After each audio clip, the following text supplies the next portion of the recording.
ಧರ್ಮಸ್ಥಳದಲ್ಲಿ ನೂರಾರು ಶವಹೂತಿತ ಕೇಸ್ಗೆ ಸಂಬಂಧಪಟ್ಟಂಗೆ ಈ ಪ್ರಕರಣದ ಮಾಹಿತಿಯನ್ನ ನೀಡೋದಕ್ಕೆ ದೂರವಾಣಿ ಸಂಖ್ಯೆ ಸಹಾಯವಾಣಿಯನ್ನ ಎಸ್ಐಟಿ ಟೀಮ್ ಈಗ ತೆರೆದಿದೆ.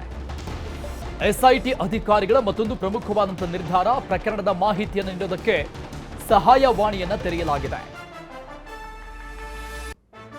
0824 20053001 ಈ ನಂಬರ್ಗೆ ಸಂಪರ್ಕವನ್ನ ಮಾಡುವುದಕ್ಕೆ ಮನವಿಯನ್ನ ಮಾಡಿಕೊಳ್ಳಲಾಗಿದೆ. ಮಲ್ಲಿಕಟ್ಟೆ ಕಚೇರಿಯನ್ನ ಸಂಪರ್ಕಿಸುವುದಕ್ಕೆ ಈ ಒಂದು ಸಹಾಯವಾಣಿಯನ್ನ ತೆರೆಯಲಾಗಿದೆ. ಮಂಗಳೂರಿನ ಮಲ್ಲಿಕಟ್ಟೆಯಲ್ಲಿರುವಂತಹ ಎಸ್ಐಟಿ ಆಫೀಸ್. ಕೇಸ್ ಬಗ್ಗೆ ಮಾಹಿತಿಯನ್ನ ಯಾರಾದರೂ ನೀಡೋರಿದ್ರೆ ಈ ಒಂದು ಸಹಾಯವಾಣಿಗೆ, ಈ ನಂಬರ್ಗೆ ಕಾಲ್ ಮಾಡಿ ಅವರು ಮಾತಾಡಬಹುದು. ಕೇಸ್ ಬಗ್ಗೆ ಮಾಹಿತಿಯನ್ನು ನೀಡೋದಕ್ಕೆ ಸಂಪರ್ಕಿಸುವಂತೆ ಸೂಚನೆಯನ್ನ ಕೊಡಲಾಗಿದೆ. ಸಹಾಯವಾಣಿ ತೆರೆಯುವಂತೆ ಅನೇಕರು ಮನವಿಯನ್ನು ಕೂಡ ಮಾಡಿದ್ರು. ಆ ನಿಟ್ಟಿನಲ್ಲಿ ತೆಗೆಯಲಾಗಿದೆ ಸಹಾಯವಾಣಿಯನ್ನು. ಈ ಬಗ್ಗೆ ಇನ್ನಷ್ಟು ಡೀಟೇಲ್ಸ್ ಕೊಡ್ತಾರೆ ನಮ್ಮ ಪ್ರತಿನಿಧಿ ಗಂಗಾಧರ್ ವಾಗಟ ಸಂಪರ್ಕದಲ್ಲಿ ಜಾಯ್ನ್ ಆಗಿದ್ದಾರೆ. ಗಂಗಾಧರ್, ಈ ಅನಾಮಧೇಯ ವ್ಯಕ್ತಿ ಯಾವಾಗ ಆ ಒಂದು ಕೋರ್ಟ್ಗೆ ಹೋದ್ನೋ, ಒಪ್ಕೊಳ್ಳಕ್ಕೆ ಮುಂದಾಗ್ತಾನೋ, ಆಗ ನಂತರದಲ್ಲೇ ಆಗಿರುವಂತಹ ಒಂದಿಷ್ಟು ಪ್ರಮುಖ ಬೆಳವಣಿಗೆಗಳು, ನಮಗೂ ನ್ಯಾಯ ಸಿಗಬೇಕು ಅಂತ ಅನೇಕರು ಮುನ್ನೆಲೆಗೆ ಬಂದ್ರು. ಒಂದಿಷ್ಟು ಕಂಪ್ಲೇಂಟ್ಸ್ಗಳು ಕೂಡ ರಿಜಿಸ್ಟರ್ ಆಯಿತು ಇದೆಲ್ಲ ಆದ್ಮೇಲೆ. ಬಟ್ ಈಗ ಇಂಥದ್ದೊಂದು ಸಹಾಯವಾಣಿ ತೆರೆದಿರುವಂಥದ್ದು ಒಂದು ರೀತಿಯಾಗಿ ಈ ಒಂದು ಕೇಸ್ಗೆ ಮತ್ತೊಂದಿಷ್ಟು ಪ್ಲಸ್ ಪಾಯಿಂಟ್ ಆಗುವಂತ ನಿಟ್ಟಿನಲ್ಲಿ ಕಾಣಿಸುತ್ತೆ ಅಂತ ಅನ್ಸುತ್ತಾ?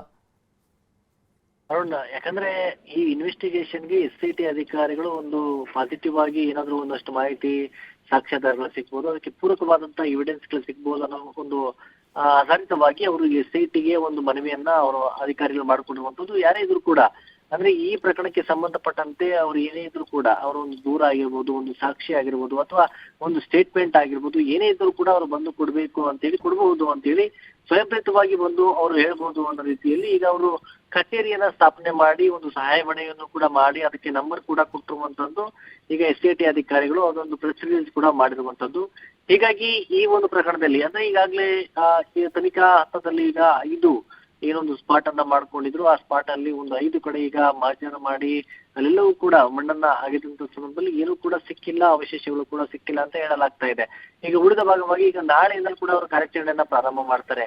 ಆದ್ರೆ ಈ ಒಂದು ನಡುವೆ ಕೇವಲ ದೂರುದಾರರನ್ನ ಹೊರತುಪಡಿಸಿ ಈ ಪ್ರಕರಣದಲ್ಲಿ ಬೇರೆ ಇನ್ನಿತರ ಯಾರೇ ಇದ್ರೂ ಕೂಡ ಸಾರ್ವಜನಿಕರು ಈ ಪ್ರಕರಣಕ್ಕೆ ಸಂಬಂಧಪಟ್ಟಂತೆ ಅವರಲ್ಲಿ ಏನು ಮಾಹಿತಿ ಏನಾದ್ರು ಇದೆಯಾ ಇಲ್ವಾ, ಅಥವಾ ಏನಾದ್ರು ಈ ವಿಚಾರವಾಗಿ ಅವರೇ ಸ್ವಯಂಪ್ರೇರಿತವಾಗಿ ಬಂದು ಕೊಡುವಂತಕ್ಕೆ ಅವ್ರಿಗೊಂದು ಮುಕ್ತವಾದಂತಹ ಒಂದು ಅವಕಾಶವನ್ನ ಕೊಡ್ಲಾಗುತ್ತೆ ಅನ್ನೋ ರೀತಿಯಲ್ಲಿ ಈಗ ಅವರು SIT ಅಧಿಕಾರಿಗಳು ಒಂದು ಸಹಾಯವಾಣಿ ನಂಬರ್ ಮತ್ತೆ ಕಚೇರಿಯನ್ನ ಮಂಗಳೂರು ಬಳಿ ಅವರು ಸ್ಥಾಪನೆ ಮಾಡಿರುವಂತಹ ಒಂದು ವಿಚಾರಕ್ಕೆ ಸಂಬಂಧಪಟ್ಟಂತೆ ಅವರು ಪ್ರೆಸ್ ರಿಲೀಸ್ ಮಾಡಿದ್ದಾರೆ.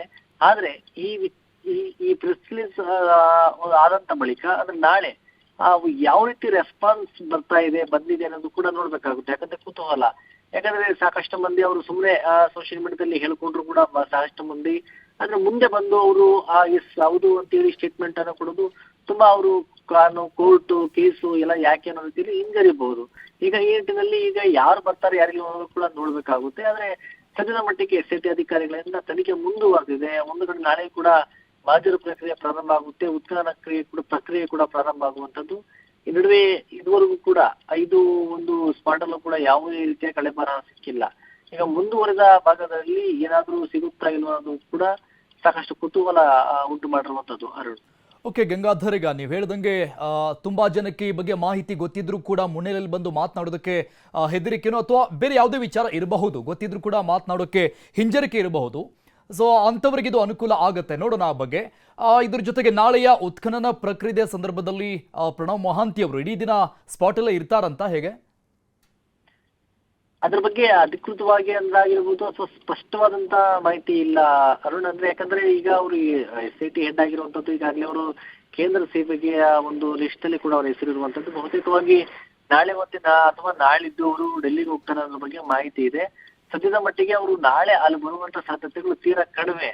ಅಂದ್ರೆ DIG ಅನುಚೇತ್ ಅವರು ಕೂಡ ಈಗಾಗಲೇ ಅವರು ಬೆಳ್ತಂಗಡಿಯಲ್ಲಿ ಇದ್ದಾರೆ, SIT ಕಚೇರಿಯಲ್ಲಿ. ಅವರ ಒಂದು ನೇತೃತ್ವದಲ್ಲಿ ಈಗ ಇನ್ವೆಸ್ಟಿಗೇಷನ್ ನಡೆಸ್ತಾ ಇದೆ, ಮತ್ತೆ ಉತ್ಖನನ ಪ್ರಕ್ರಿಯೆ ಕೂಡ ನಡೀತಾ ಇರುವಂತದ್ದು. ಬಹುತೇಕವಾಗಿ ನಾಳೆ ಅವರು ಮೊಹಾಂತಿ ಅವರು ಸ್ಪಾಟ್ಗೆ ಬರೋದ ಸಾಧ್ಯತೆ ಕಡಿಮೆ. ಈಗಾಗಲೇ ಸ್ಪಾಟ್ ವಿಸಿಟ್ ಮಾಡಿದ್ದಾರೆ, ಅವರು ವಿಚಾರಣೆಯನ್ನ ಮಾಡಿದ್ದಾರೆ, ಮತ್ತೆ SIT ಅಧಿಕಾರಿಗಳು ಸಹ ಚರ್ಚೆಯನ್ನ ನಡೆಸಿದ್ದಾರೆ.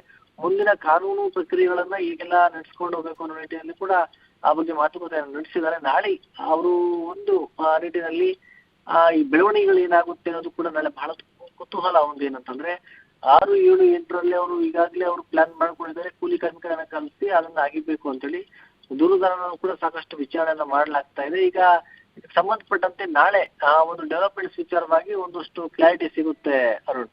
S, thank you Gangadhar ಡೀಟೇಲ್ಸ್ಗೆ.